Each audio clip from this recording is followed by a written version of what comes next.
بلام پسر خیلی خوش اومدید. اسم من علی و قرار تو این ویدیو هم کلی با هم دیگه بخندیم. یه سری از ویدیوهای خنده‌داری تو اینستاگرام پیدا کردم، قرار تو این ویدیو با هم دیگه نگاهی بکنیم که به نظرم خیلی جالبه. همراه باشید تو این ویدیو. لطفا برای کانال من سابسکرایب کنید، زنگوله بغلش هم بزنید تا ویدیو بعدی من از دست ندید. بریم با هم دیگه این ویدیو رو شروع کنیم. بریم با هم دیگه ویدیو اول نگاه کنیم.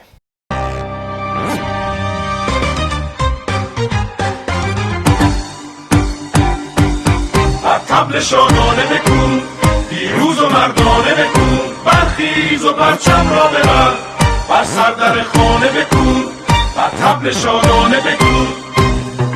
خدا وکیلی اونایی که یادشونه میدونن چه حالی میداد وقتی که اصلا بین 15-16 نفر آدم معلم بهت میگه برو یچه، یعنی اصلا اصل کلاس بود. توی که راه میرفتی تو دفتر برمیگشتی ها، خب مثلا انگار مثلا بزرگترین مشکل دنیا رو دادن دست تو، قرار بود حل کنی. ویدیو دومو نگاه کنیم.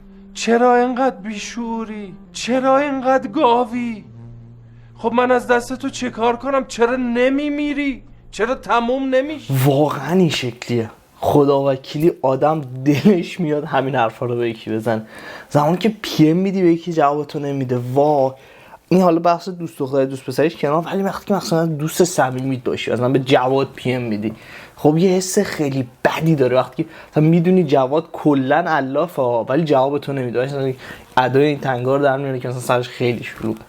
بده جواب بده. ما که میدونیم مثلا داری چه غلطی میکنه دیگه، این همه میتونن. جوابتو بده. رسیا صوته رسیا نماز باطل جان، نماز خودت هم که باطل، منم باطل. من هیچ وقت یادم نمیره. من 2 تا درس رو خیلی باش مشکل داشتم. یکی زبون عربی بود، یکی هم این یارو قرآن و چه میدونم دینی و اینجور صحبت ها بود. چون آقا من هیچ وقت درک نکردم این کانسپت این که آدم باید مثلا قرآن یاد بگیره یا زبون عربی رو یاد بگیره، چون مسخره‌ای بود واسه من. هیچ وقت به دردم نمیخورد. میدونی چون علاقه بهش نداشتم، مثلا درکش نمیکنم آدم چرا باید یاد بگیره. بعدش زمانی که بعد میرفتیم مثلا توی اون مسجد، جایی که مثلا تو مدرسه بود که بعد درس میخوندیم، اونجا اصل خنده بود. اول که بوگند میداد اون مسجده، از بوگند جوراب بچه‌ها اونجا. دومی که اون نفرات آخر پاره میشدن از خنده. دیدیم که هممون بکنم امتحانش کردیم و میدونیم که اون کسی که نفر آخر وای میستن چه جلوکایی بدن، به چه دلیل وای میستادن. اگر نفر آخری حتما تو کامنت واسه آقا حمله کنن اینجا، میگیریم مثل اون تبس خارشونو و چه حرفمو بزنم آخه، خارشونو خفیفشون میکنیم بیچارهشون. این اصل سوژه است، یعنی خدای سوژه است. میدونی اینو فکر کنم همون امتحان کردیم، مثلا تو جمع نشستیم قاطی عصبی حرف میزنه که همینطور میبینی کی کفش مثلا یارو گم شده، میخوای جمعش کنیش، همه میدونن تو داری چی میگی یا میدونن دقیقا میخواستی چی بگی، ولی بعد یه جوری جمعش کنی چون جلو بابات و مامانت نباید حرف بزنی، مخصوصا اگه بابات باشه. اون وقت دیگه تمومه، به کشتن میری. اینم که یه عکس من ساعت 3 در حال تصور کردن مراسم ختمی که دوستش دارم، در حالی که طرف هنوز زنده است. اینو فکر کنم هممون امتحان کردیم.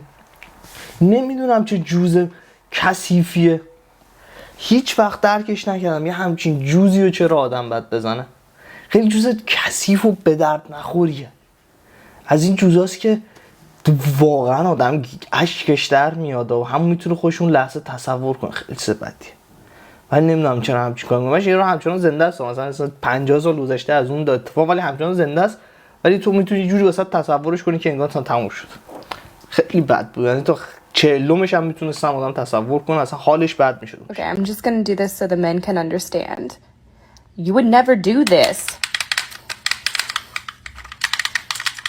But you would do this. Or you would do this. حرف واسه گفتن ندارم. فکر کنم همه دخترها دیگه میدونن چی بود. پسرها هم اگر نمیدونید، یعنی اگه پسرید و نمیدونید که منظور ویدیو چی بود، شما جز اون دسته آدمایی هستید که پسرای گل و خونگی هستید که خونه نشستید دیگه. واقعا از شما فکر کنم کمه، یعنی از اون تایپ آدمایی که ندونن منظور ویدیو چیه خیلی کمه.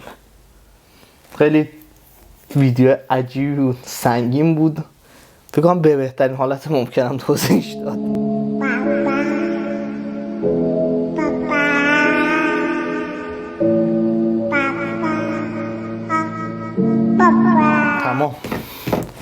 تمام من دیگه حرفی ندارم. اینو فکر کنم همه تون میتونید درک کنید. اصلا فکر کن پسر باشی این ویدیو رو ببینی و درکش نکنی که منظور این ویدیو چی بود.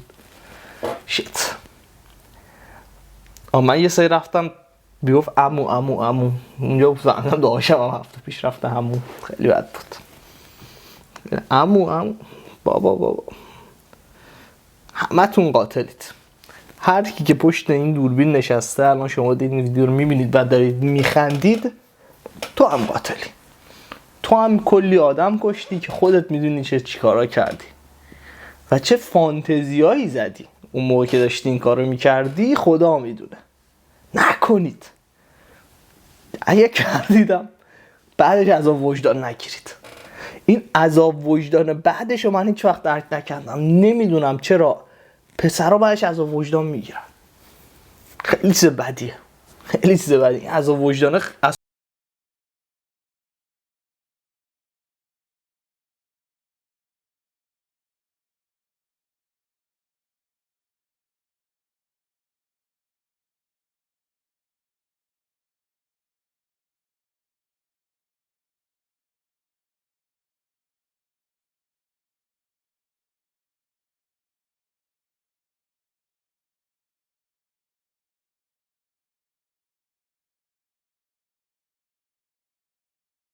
قشنگترین حسای دنیاه. میدونی مخصوصا که بدین حس خوبه. این حس زمانی خوبه که یه هفته یا 2 هفته قبل از این داستان به هم زدی و خودت هم نمیدونستی که ولنتاین بوده. به هم زدی باش یه هفته 2 هفته باش فهمیدی با ولنتاینه. وای این حس خیلی قشنگه. مخصوصا اگه 1-2 روز قبل ولنتاین هم یارو مثلا دختر بهت پی ام داده باشه باش هنوز نمیدونی ولنتاینه، باش با یارو مثلا هنوز لچ کردی، هنوز باهاش آشتی نکردی. ولنتاین که بگذره بهت مثلا میگم ولنتاین بود. خیلی حس جذابیه. این چیزی که میگی اصلا کار ساده نیست. خیلی خواستن این کارو بکنن ولی نتونستن. من میتونم. فکر کنم مفهومش خیلی مفیدتره.